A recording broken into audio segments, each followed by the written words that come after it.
Okay, सो विच रो contain 3 vector quantity? ठीक है sir.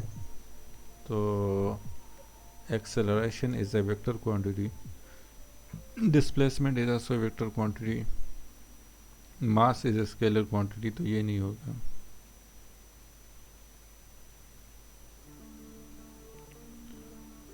ये भी नहीं होगा because power is a scalar इसमें quantity। सर वो है एक्सेलरेशन। Yes sir.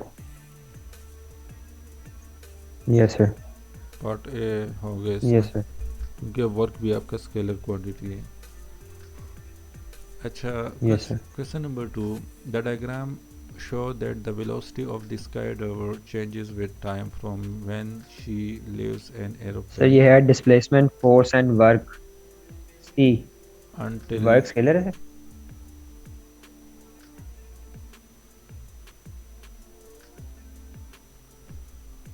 नहीं, आपका जो वेट है वो तो वर्क आपका स्केलर क्वांटिटी नहीं है।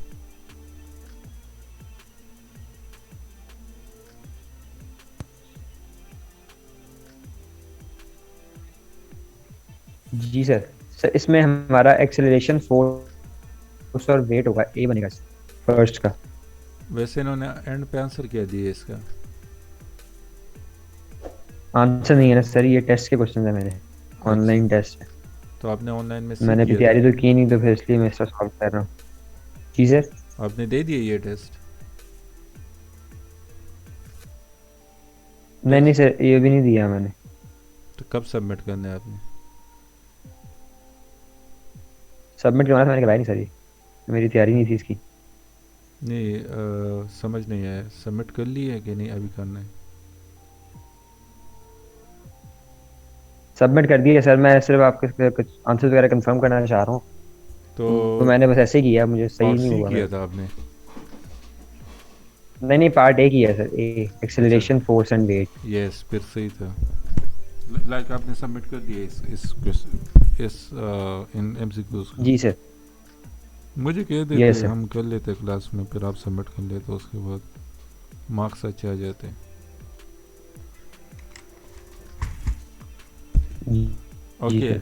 Sir. Next question is, the diagram show how the velocity of scalar changes with time from when she leaves an airplane until she lands safely on the ground. At what time is the magnitude of her velocity, her acceleration is greatest?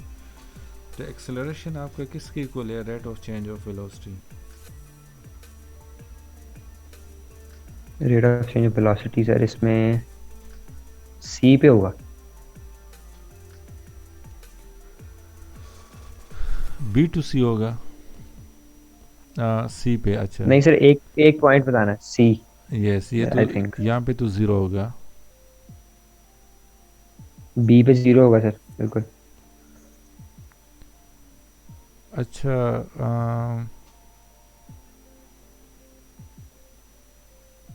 Slope, actually आपने slope को देखना है, तो ए के slope को देख लो, तो ए yes slope sir. आपका कुछ इस तरह बन रहा है।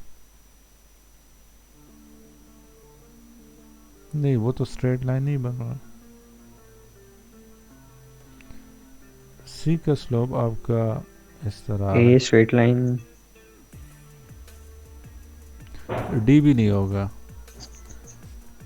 ए भी आई थिंक नहीं होगा, क्योंकि ए का मैग्नीट्यूड भी सी इतना का नहीं। स्लोप कम है सर, ए का ज्यादा है, लेकिन डी का उससे ज्यादा है। नहीं, डी का तो उससे ज़्यादा है, लेकिन डी जी का सर। देख लो तो वेलोसिटी को भी देख लो ना। वेलोसिटी उसका जी। इतना वो नहीं है। वेलोसिटी टाइम, कम, बिल्कुल कम है। या यस सर। वेलोसिटी कम है, टाइम ज़्यादा है, तो एक्सेलरेशन इतना नहीं होगा। Yes sir. आई बी तो नहीं होगा, बी पे तो ज़ीरो होगा। जी सर, बी नहीं हुआ। और ए भी स्मॉल वैल्यूज़ हैं। ओके। ये जैसे वेलोसिटी की वैल्यू स्मॉल है उसमें। तो सी होगा फिर, मुझे भी सी लग रहा है। जी सर। अच्छा, नेक्स्ट का ए है सर। या वो तो ऑब्वियस। इनइलास्टिक कोलिजन में काइनेटिक एनर्जी नहीं आपकी कंजर्व होती। यस, वो तो ऑब्वियस। अच्छा, on a journey from alpha town to ये sir. Beta valley, train accelerate uniformly from rest to 30 meter per second in 1 minute. Okay, 0 to 30 meter per second in 1 minute, like in 60 seconds. It then continue at constant speed for 3 minutes, like for 180 seconds it will continuously uniform velocity के साथ जाएगा before decelerating uniformly, so rest again in. It then continue at constant speed for 3 minutes before decelerating uniformly, so to rest again in 2 minutes. यहाँ से 2 minutes यहाँ पे 0 metre per second हो जाएगा और 2 minutes तो 120 seconds. What distance does the train travel from Alpha Town to Beta Village? तो कितना डिस्टेंस, तो आपने इसको सेपरेटली कैलकुलेट करना है. तो यहाँ पे ये डिस्टेंस कितना हो जाएगा, ये डिस्टेंस आपका आ जाएगा 30 into 60 which is equal to 60. 100. ये से 1800 आ गया मीटर्स और मिलीमीटर 3 मिनट. अच्छा, यहाँ पे आपका ये यूनिफॉर्मली जाएगा, तो यहाँ पे भी 30 मीटर, तो 180 इंटू 30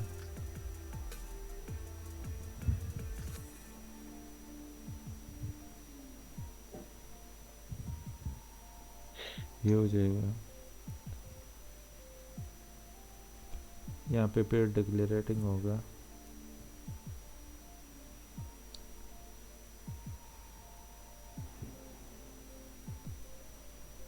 यहाँ पे आपका स्पीड इंक्रीज होगा लीनियरली.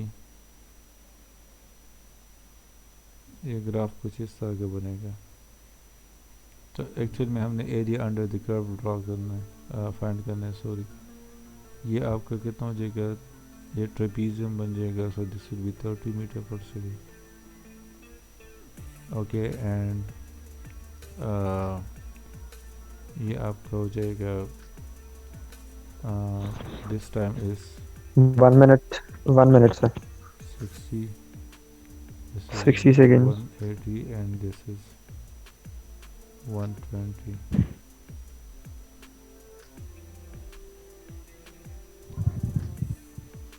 अच्छा, ये 180 नहीं बनेगा, बल्कि this time will be equal to 180 degree. 180 and this time will be equal to 120 minutes. ये नहीं होगा क्योंकि ये 60 plus 180 will come over here, तो ये यहाँ पे नहीं, ये टाइम इतना होगा. Okay sir. यहाँ से यहाँ तक 60, ठीक है, 60 सेकेंड्स हो गए. अच्छा, तो हमने एरिया 1, एरिया 2, एरिया 3 फाइंड करना है और उनको फिर ऐड करना है, so that will be your distance. तो ये आपका हो जाएगा 1 divide by 2. Area 1 will be equal to 1 divide by 2.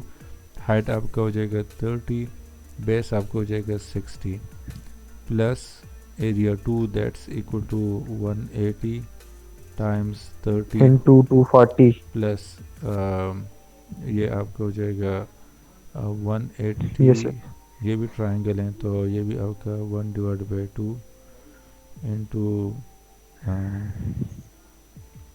30 into 120 into 30 into 120. yes sir. so ये आपका हो जाएगा, इन सबको 900 plus 18 3s are 54 और 540 900 और ये बनेगा 1300 30 into 60.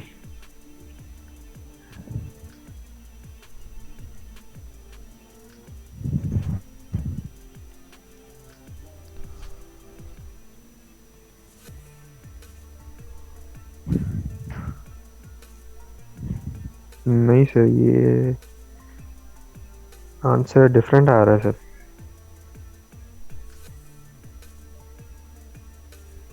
ये होगा ना,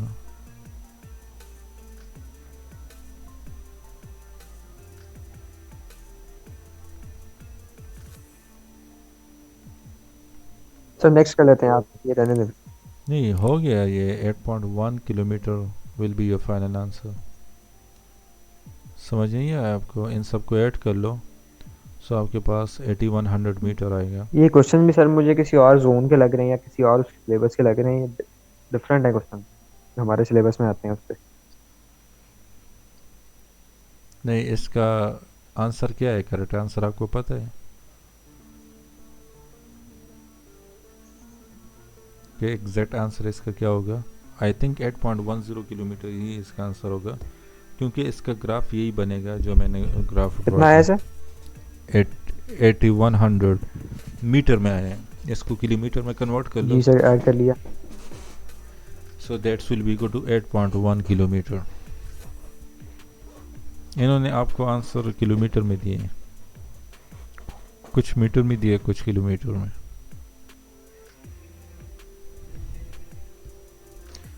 इससे आपके पास आ जाएगा 1800। तो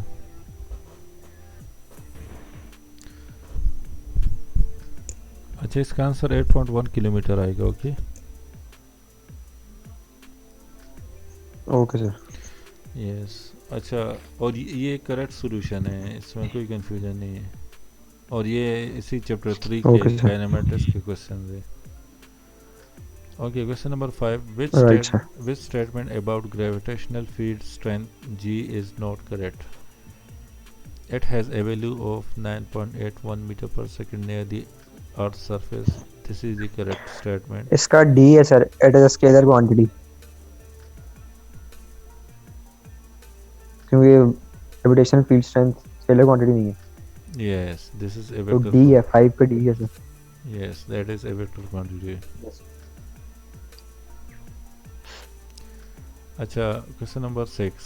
The graph show how the extension x of the wire fixed at its upper end varies with the force F applied at the lower end. The wire is of unstretched length L, cross-sectional area A, and made of material of Young modulus E. Which expression is equal to the gradient of the graph? Okay. Expression ये actually वो young modulus से हैं। Young modulus आपका stress divide by yes sir. Strain के equal होता है। Yes sir.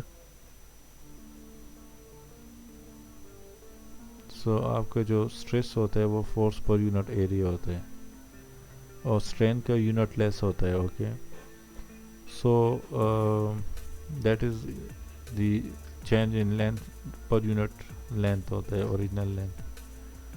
तो यहाँ पे हमने ग्रेडियंट ऑफ द ग्राफ किसके इक्वल होगा?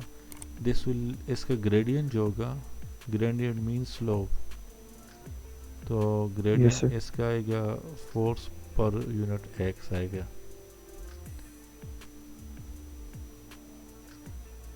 ओके, तो अब यहाँ पे देख लो, तो हमने फार्मूला से पर ये इस टाइप की क्वेश्चंस करने हैं। इसका जो फार्मूला बनेगा that is equal to kilogram per second बनेगा, per second square, kilogram per second square बनेगा।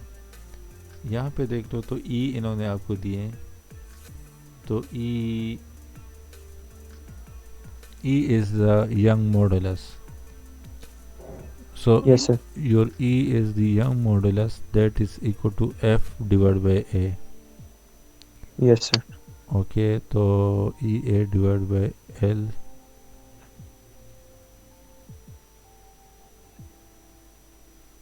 EA over L होगा फिर सर। wait, unstretched length, सो इसका जो अनस्ट्रेच लेंथ है, actually stress divide by strain का क्या होगा? चेंज इन लेंथ होगा, पर यूनिट लेंथ होगा, वो एल ही आ जाएगा। Yes sir. यस। तो ये हमारे पास अनस्ट्रेच लेंथ एल हो जाएगा।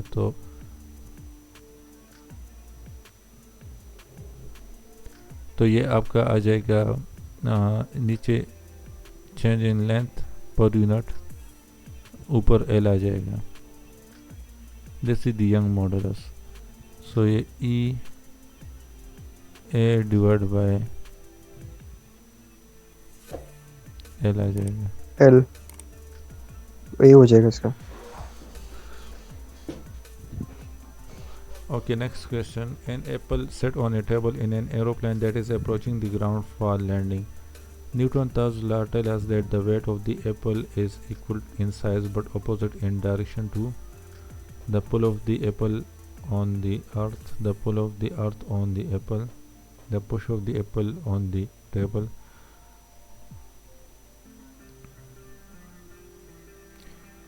अच्छा, इसमें आई थिंक ऑप्शन डी आएगा, the push of the table on the Apple.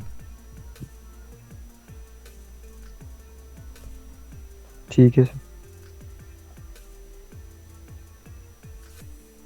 ये एप्पल है ना सर, टेबल पे रखा हुआ हमने, अर्थ का तो उसमें कोई लेना देना ही नहीं है एप्पल के साथ। जी,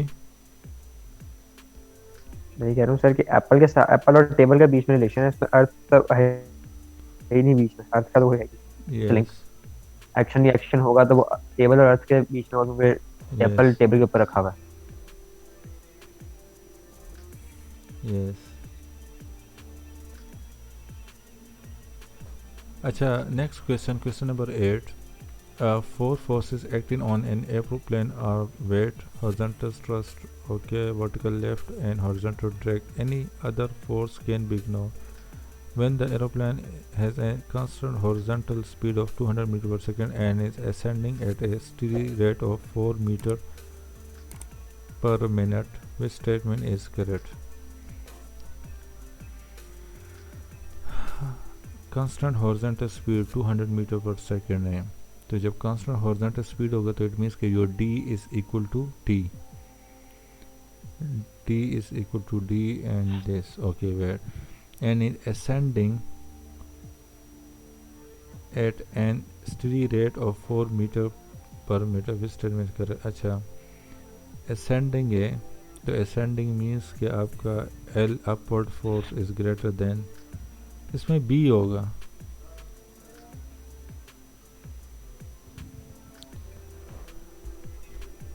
ओके सर। या आपने कौन सा चूज़ किया था वैसे? बी कैसे होगा सर? एक्चुअली इन्होंने कहा कि when the aeroplane has a constant horizontal speed of 200 metre per second, जब कांस्टेंट हॉरिजॉन्टल स्पीड होगा, सही है, तो लाइक कांस्टेंट हॉरिजॉन्टल स्पीड होगा तो आपका this will be equal to this, sorry ये तो नीचे होगा, ये फोर्सेस तो इक्वल होंगे, this force will be equal to this force, क्योंकि कांस्टेंट हॉरिजॉन्टल स्पीड के साथ जा रहा है, इट मीन्स कि एक्सेलरेशन आपका ज़ीरो है. So horizontal speed, net horizontal speed क्या होगा? हॉरिजॉन्टल, तो that is equal to T horizontal minus T होगा. तो this is equal to Yes, sir. M A which is equal to T minus T. तो under constant speed a will be equal to 0, so this portion will be equal to 0, so your t minus d will be equal to this, so your t will be equal to this, 2 will be equal to d. Okay, so ये आपका या तो इसमें ये option आएगा या ये option आएगा. अच्छा, अब इसके बाद उन्होंने कहा and is ascending at an steady rate of 4 metre per second which state breaker, तो अब ऊपर की तरफ जा रहे हैं. ओके, अब ऊपर की तरफ एरोप्लेन जा रहे हैं, तो ऊपर की तरफ जा रहे हैं, तो इट मीन्स के L is greater then W, so U L will be greater than Right. W. तो बी ऑप्शन इसमें होगा. आपने कौन सा चूज Okay. किया था? तो मैंने बस तुक्के लगाए। Okay, a projectile is launched at a speed of 30 meter per second at an angle of 30 above the horizon. What is the velocity of the projectile at its highest peak? Ignore air resistance. यहाँ पे speed ये है, तो highest peak means के मेरे पास we x होगा, we Y मेरे पास highest peak पे 0 होगा, और वी एक्स जो होगा वो थ्रू आउट द मोशन आपका कांस्टेंट रहेगा. ओके, आपका वर्टिकल स्पीड चेंज होता जाएगा, प्रोजेक्टाइल मोशन में ये हमने पढ़ा था. सो आपका वी एक्स Yes. क्या हो जाएगा? V X will be equal to 30 into cos of 20. So this will be your final answer, 30 into cos of 20.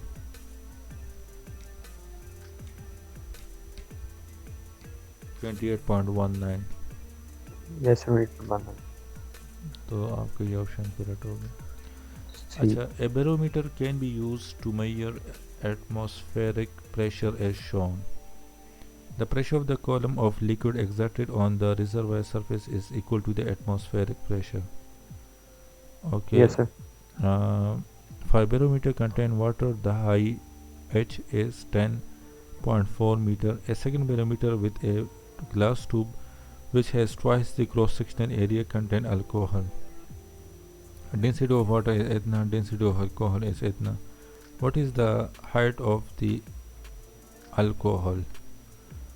अच्छा, तो इसका वो फार्मूला है कि बैरोमीटर का वो फार्मूला है कि रो जी एच है कि क्या है वो प्रेशर का जो फार्मूला है दैट इज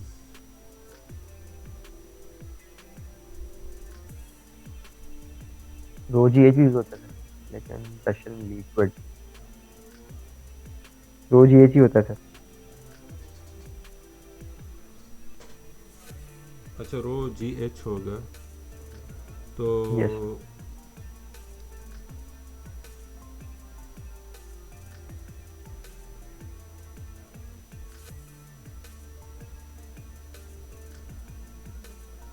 अच्छा, रो डेंसिटी हमें गिवन है, सही है, तो आपका प्रेशर हो जाएगा हाइट भी गिवन है। रो जी एच। तो प्रेशर आपको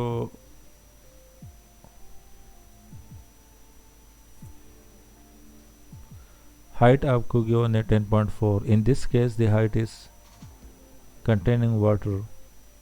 So for water the height is given to you, that is 10.4. रो कितना होगा वाटर का 1 टाइम्स 10 की पावर 3 हो जाएगा। जी वैल्यू आपके पास 9.8 आ जाएगा। सो प्रेशर आपके पास यहाँ से आ जाएगा वाटर का।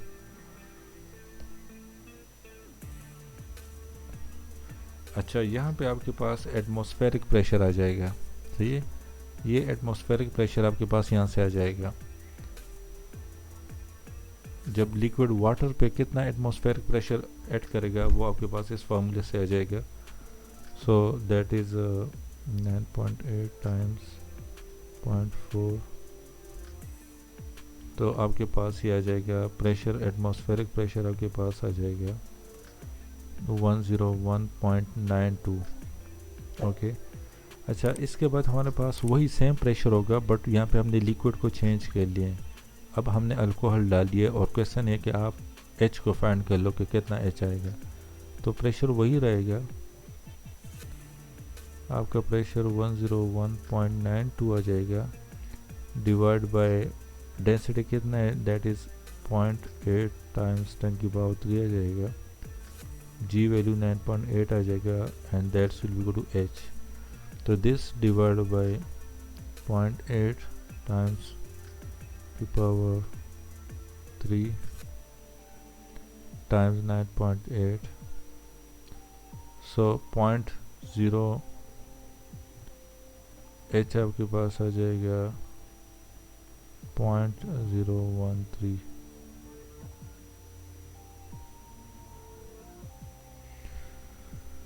वेट, यूनिट में तो हमने मिस्टेक नहीं की कभी।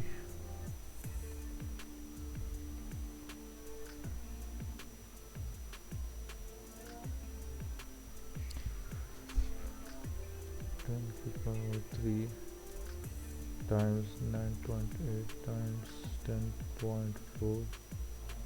अच्छा, ये आपके पास ये आता है 101,920 आता है। इसमें मैंने 10 की पावर 3 मल्टीप्लाई नहीं किया था, 920। अब इसी को ले लो डिवाइड बाय 0.8 टाइम्स 10 की पावर 3 टाइम 9.8, सो 13 आपके पास आ जाएगा, 13 metre. So this will be your height. Okay, next question is, अच्छा समझ आ गया आपको? पिक्चर ले लो, अगर कंफ्यूजन तो नहीं है आपको। बीच में इसके पिक्चर देखो या पिक्चर इससे ले लो।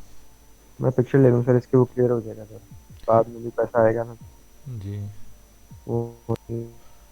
अच्छा ये इसका है, इसका भी एक कुछ। Minute sir.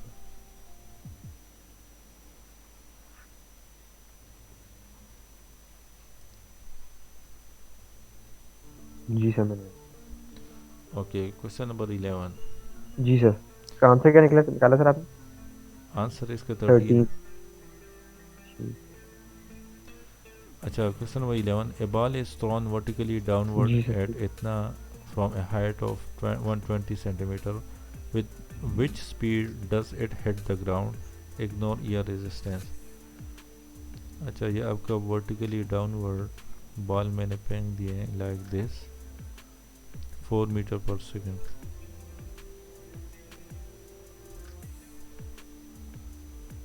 120 सेंटीमीटर में सर, को कन्वर्ट करेंगे मीटर्स में तो बनेगा 1.2 मीटर। यस, 1.2 मीटर आपके हो जाएगा। यहाँ पे हमने स्पीड को फाइंड करना है। स्पीड को डिस्टेंस ओवर टाइम से हो जाएगी,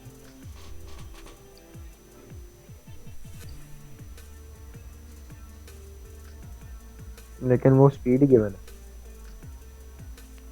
हमारे पास, वर्टिकल स्पीड।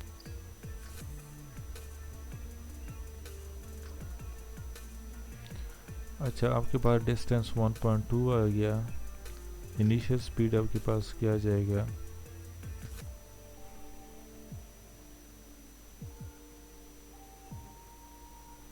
4 आ जाएगा।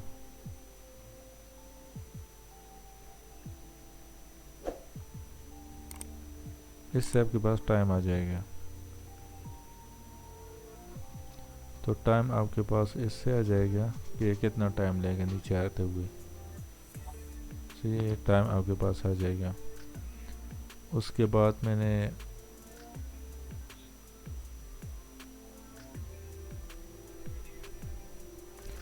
उसके बाद वेट इसको कर लेते हैं, टाइम कितना आएगा? 9.8 डिवाइड बाई 2, 4.9,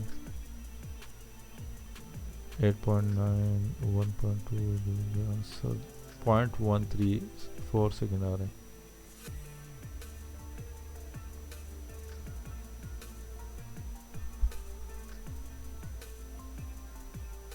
और वो टी स्क्वेयर है।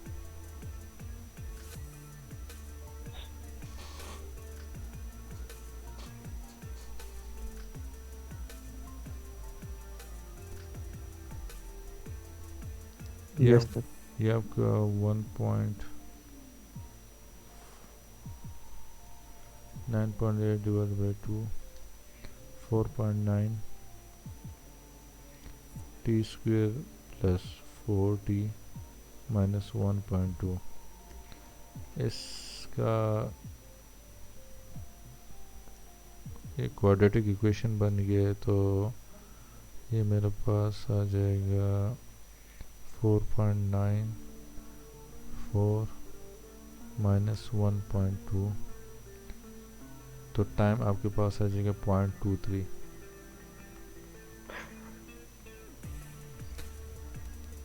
टाइम ओके, कितना आएगा? 0.23। ठीक यस। है सर। अच्छा, इसके बाद मैंने इस तरह करना है कि टाइम मेरे पास आ गया है, तो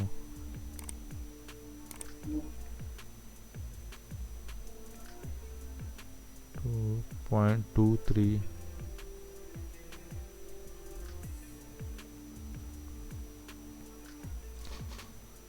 तो वेलोसिटी आपका, इन्होंने आपको a ball is thrown vertically downward, तो वी वाई मेरे पास ऊपर, this is V Y. Okay, vertical. Yes sir. तो initial U Y, that is actually U Y आपके पास है। Yes sir.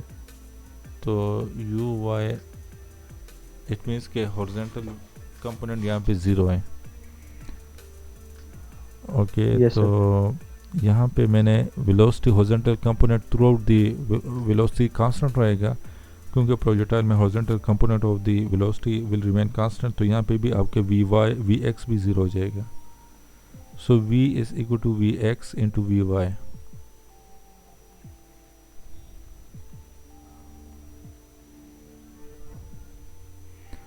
सो ये आपके पास आ जाएगा. वी वाई हमने फाइंड करना है, तो वी वाई आपका हो जाएगा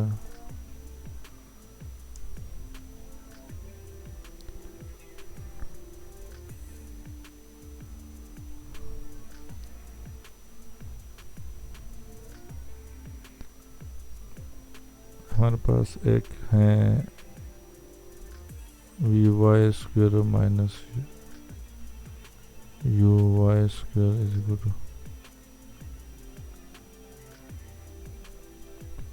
तो ऊपर वी वाई आप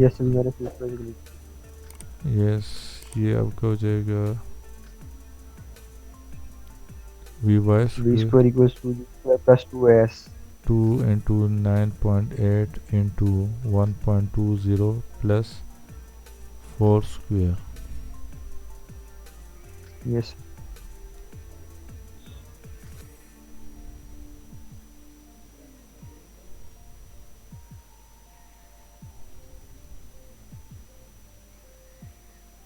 6.28.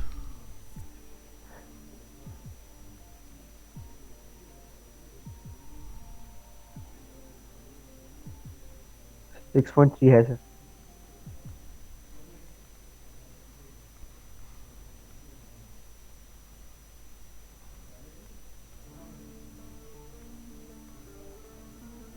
6.28 आएगा तो उससे आपके पास आ जाएगा.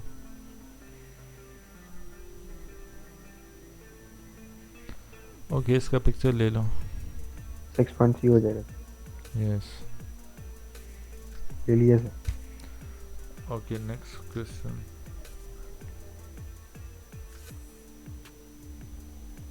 Okay a spring used in the suspension mechanism of a vehicle has a stiffness इतना.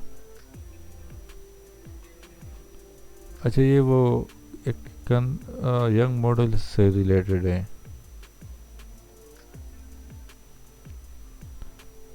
तो इसको फिर हम ये इररिलेवेंट है, इस चैप्टर को हमने अभी कवर नहीं किया. नेक्स्ट क्वेश्चन ये भी वो इससे रिलेटेड है. ये टेंसाइल स्ट्रेस और स्ट्रेन ये हमने भी कवर नहीं किया, इसके बाद में हमने right.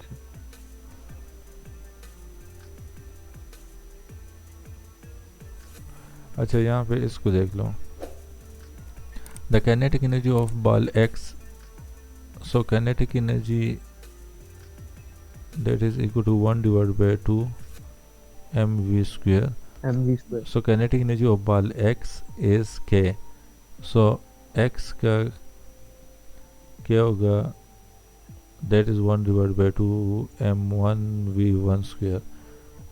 Object y has half the mass, so object y has half the mass and twice the speed. What is the kinetic energy of y? तो काइनेटिक एनर्जी ऑफ वाई क्या हो जाएगा, 1 divide by 2 m2 v2 square हो जाएगा. 2mv square. So k by y will be equal to m1. अच्छा इन्होंने हमें relation दिया है कि object y has half the mass and twice the speed. So object y का आपका ऑब्जेक्ट y मीन्स के m2 का जो मास है that is half of the mass of the m1. yes sir. तो ये और जो v2 का velocity है that is वो डबल है सर, v1 है. तो यहाँ पे पुट कर लो m2 v2 की जगह वो वैल्यूज पुट कर लो, तो आपके पास 1 डिवाइड बाई 2 m1 आ जाएगा. v2 स्क्वायर तो 4 v1 स्क्वायर हो जाएगा. So this will cancel out by this. So 2 ones are 2, 2 times 2 is 4. तो ये आपका आ जाएगा your y will be equal to 2k आ जाएगा.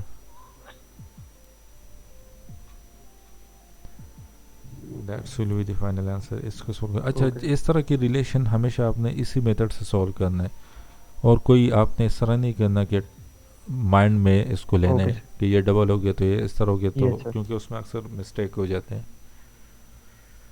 ठीक है सर. मतलब उसके इक्वल रख के उसको वैल्यूज पर वो चेंज यस, कर देंगे यस वो, और फिर उसको हम सॉल्व करेंगे. यस इसी तरह ओके प्रॉपरली सर. आपने सॉल्व करना है. कुछ स्टूडेंट कहते हैं कि नहीं ये इस तरह हो जाएगा फिर इस तरह, तो उसमें अक्सर स्टूडेंट कंफ्यूज हो जाए ना, अक्सर उसका आंसर गलत आता है. ये प्रॉपर मेथड है राइट. इस टाइप के क्वेश्चन को सॉल्व करने के. अच्छा, question number 16. Okay sir. An aluminum block of mass m and specific heat capacity c is. अच्छा, ये वो उससे ये रिलेटेड किस है क्या? चैप्टर का पार्ट है? जी इस चैप्टर का पार्ट है ये? जी, क्वेश्चन 16 किस चैप्टर का पार्ट है? ये टेम्परेचर से रिलेटेड है, ये स्पेसिफिक हीट से, ये हीट ये कैपेसिटी. A2 में. यस, A2 में होगी, क्योंकि अभी तक तो हमने वो टेम्परेचर का वो कवर नहीं किया. जी सर. टेम्परेचर का वेट कौन सा चैप्टर है?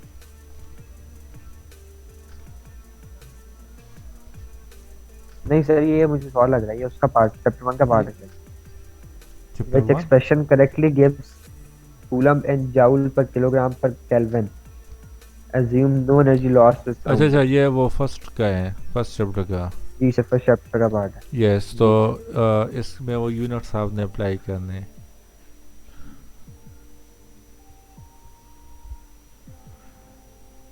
अच्छा, तो ये कौन सा एक्सप्रेशन आपको करेक्टली जॉल पर केजी पर केल्विन आपको दे रहे हैं. अच्छा, ये स्मॉल सी जो है वो स्पेसिफिक हीट को रिप्रेजेंट कर रहा है. अच्छा, इसमें ये कैपिटल वी किसको, वोल्टेज को रिप्रेजेंट कर रहे हैं, voltage per unit. Small T आपका टाइम को रिप्रेजेंट कर रहा है, टाइम को रिप्रेजेंट कर इन्होंने. जी सर, कैपिटल वी वोल्टेज है. ये स्मॉल टी और मास. Okay, T1 and T2. अच्छा, तो ये एम आपका किसको रिप्रेजेंट कर रहा है, मास को. यस, मास को रिप्रेजेंट कर रहा है. तो यस सर, मैथ. यस, तो आपका energy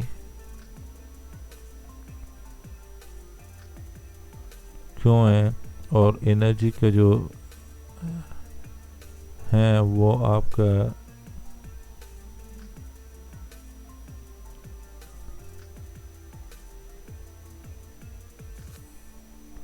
sorry, this is like this. Your energy that's equal to VQ. Okay, तो आपका क्यों एनर्जी इज इक्वल टू, क्यों किसके इक्वल है, IT के इक्वल है. ओके, तो नीचे M आ जाएगा, T आ जाएगा. सो ऊपर आपका VIT. This is the correct answer. This is energy, तो ऊपर जॉल है, joule is the unit of energy. तो यूनिट ऑफ एनर्जी की जगह आप E लिख लो, तो which is equal to VIT. VIT हो जाएगा ये. नीचे आपका मास आ जाएगा and K is the unit of temperature, तो टेम्परेचर T आ जाएगा. सो T1 माइनस T2 आ रहे हैं, तो उसके यूनिट क्या आ जाएगा, T आ जाएगा. तो ये ए ऑप्शन इसका करेक्ट होगा. Okay sir. Wait wait wait wait wait, इसी तरह के एक्सप्रेशन उन्होंने यहाँ पे भी दिए हैं. Okay, you should be very careful. तो अब टेम्परेचर को देखना है. T2 minus T1. यस, तो इन्होंने क्या कहा है, at the instant that the electric heater is switch on the temperature of the block is T1. At time T, तो temperature of the block will get increase T2. तो it means कि आपका T2 is greater then T1. Okay, तो आपका this will be the correct answer. ये नहीं होगा, okay you sir. Should be very careful over here. इसका picture ले लो. Okay sir. जी सर, ले लिया 17 से स्टार्ट. अच्छा, 17. A particle X has an initial momentum P. It collides with the stationary particle Y. The particle X is deflected through angle theta and its momentum is px. The particle y move off at angle alpha to the original direction of motion of particle x with momentum py as shown in figure this.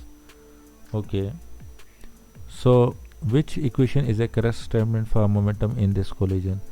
तो आपका ये आपने along x axis momentum is a vector quantity, तो px cos theta is equal to py cos alpha.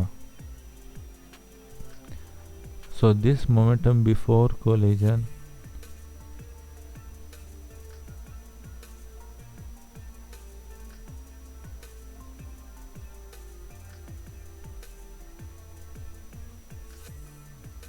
it collide with the stationary particle y.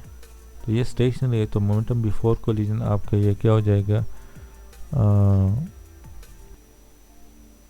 अच्छा, तो इसमें आपका आ जाएगा मोमेंटम बिफोर कोलिजन, आपके पास ये आ जाएगा this is momentum before collision P X that's equal to momentum after the collision.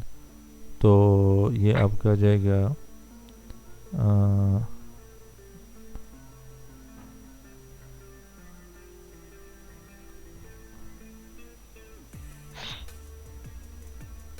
P X का हॉरिजॉन्टल कंपोनेंट क्या हो जाएगा? पी एक्स का हॉरिजॉन्टल कंपोनेंट आपका हो जाएगा P X cos theta plus P Y cos alpha. अच्छा, momentum after momentum before collision y component, this is the x component.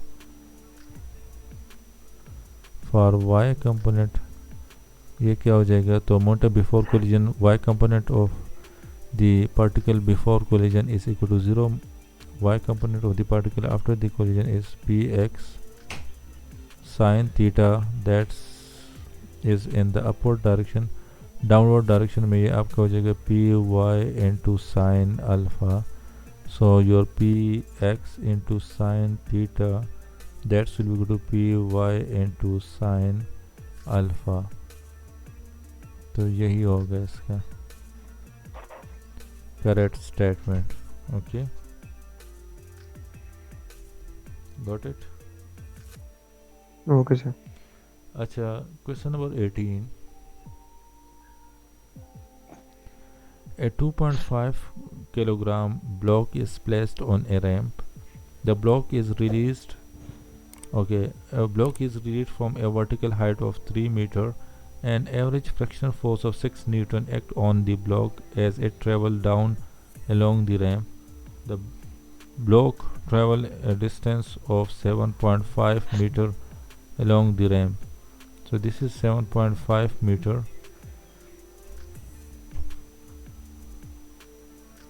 Okay,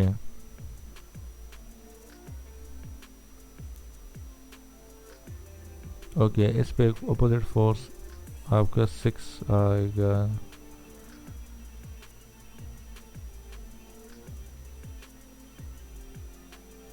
अच्छा, ये वर्टिकल हाइट इतना है. So what is the speed of block at the bottom of the ramp? तो यहाँ पे हमने speed को फाइंड करना है. Speed of the block at the bottom of the ramp. अच्छा,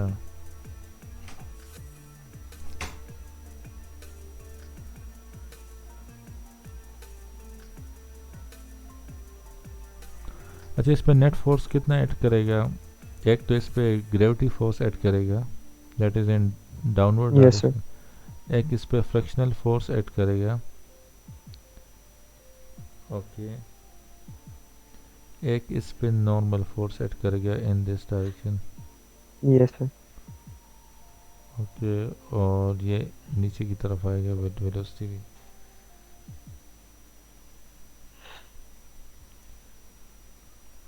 अच्छा, तो इस कॉम्प्लेक्सिटी में हम नहीं जाएंगे क्योंकि उन्होंने हमें कोई थीटा एंगल वगैरह नहीं दिया कि ये एंगल इतना है. सो दैट्स व्हाई इस कॉम्प्लेक्सिटी में हमने नहीं जाना. अच्छा, तो यहाँ पे देख लो. तो सिंपल सर, हमारे से मांगी है फाइनल वेलोसिटी. इनिशियल गिवन नहीं है, फाइनल मांग रहा है वो. यहाँ पे आपका ब्लॉक रेस्ट पोजीशन पे है, तो एनर्जी यहाँ पे कितना होगा? yes, यहाँ पे आपका एनर्जी जो एनर्जी। होगा that is the gravitational energy, तो mgh हो जाएगा, तो यस ये सर। आपका 2.5 यस सर। 9.8 इंटू 3 हो जाएगा। सो इससे जो एनर्जी आ यस। जाएगा दैट्स इक्वल टू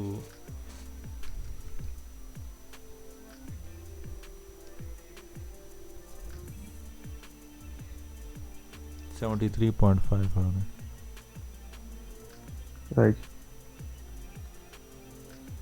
अच्छा, यहाँ पे एनर्जी कन्वर्ट हो जाएगा, ग्रेविटेशनल पोटेंशियल एनर्जी आपका काइनेटिक एनर्जी में कन्वर्ट हो जाएगा, फुल कंप्लीट कन्वर्ट हो जाएगा एट दिस पॉइंट, क्योंकि यहाँ पे हाइट आपका ज़ीरो है, तो आपका एनर्जी विल ऑलवेज कंजर्व होगा, आपका एनर्जी हमेशा आपके पास कंजर्व रहेगा। तो यहाँ पे आपका टोटल एनर्जी जो होगा वो काइनेटिक एनर्जी के इक्वल होगा। यहाँ पे टोटल एनर्जी जो होगा वो ग्रेविटेशनल पोटेंशियल एनर्जी के इक्वल होगा, क्योंकि यहाँ पे सर अब आपका इसमें जो हमारी जो एनर्जी इधर आई है हम उसके इक्वल रख देंगे और मैथ यूज करके हम उसे निकालेंगे 1/2 mv²।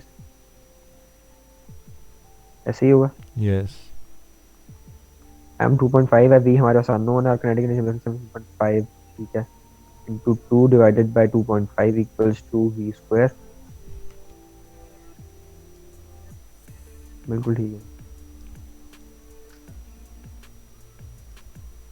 7.66। 7.7 आ गया। Yes, so this will be your final answer.